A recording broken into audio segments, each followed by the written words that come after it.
విద్యారంగంలో నెలకొని ఉన్న సమస్యలను తక్షణమే పరిష్కరించాలంటూ ఏఐఎస్ఎఫ్ విద్యార్థి సంఘం నాయకులు తలపెట్టిన జీపు జాథా రాయదుర్గంకు చేరుకుంది. శనివారం అనంతపురం జిల్లా రాయదుర్గం పట్టణంలోని ప్రభుత్వ బాలికల ఉన్నత పాఠశాలలో ఏఐఎస్ఎఫ్ రాష్ట్ర అధ్యక్షులు జాన్సన్ బాబు ఆధ్వర్యంలో విద్యార్థినులతో పెద్ద ఎత్తున సమావేశం నిర్వహించారు. జూనియర్ కళాశాలలో మధ్యాహ్న భోజన పథకం తక్షణమే అమలు చేయాలని, హాస్టల్లో నెలకొన్న సమస్యలను తక్షణమే పరిష్కరించాలని డిమాండ్ చేశారు. కలెక్టర్ కార్యాలయం ముందు ధర్నా జయప్రదం చేయాలని పిలుపునిచ్చారు. కార్యక్రమంలో సిపిఐ జిల్లా కార్యదర్శి జాఫర్, జిల్లా కార్యవర్గ సభ్యులు సంజీవప్ప, తాలూకా కార్యదర్శి నాగార్జున తదితరులు పాల్గొన్నారు. కులాలకు సంబంధించి కూడా ఈ రాయలసీమ జిల్లాలో ప్రధానంగా అనంతపురం జిల్లా కరువు జిల్లా.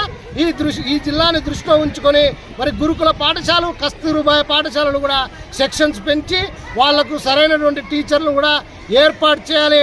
అందుకనే మరి ఏర్పాటు చేసి ఇదంతా కూడా కలెక్టరేట్ ముందుకు తీసుకెళ్లనే ఉద్దేశంతోనే 1వ తారీఖు నుండి 3వ తారీఖు వరకు జీప్ జాతాను ఏర్పాటు చేయడం జరిగింది. అందులో భాగంగానే రాయదుర్గం పట్టణానికి కూడా రావడం జరుగుతుంది. ఇక్కడ ఉన్నటువంటి సమస్యలు కూడా విద్యార్థులతో అడిగి తెలుసుకోవడం జరుగుతుంది. విద్యార్థులకు సరిపడే మరుగుదొడ్లు లేవు, సరిపడే స్ట్రెంత్కు తగ్గట్టుగా టాయిలెట్స్ లేవు.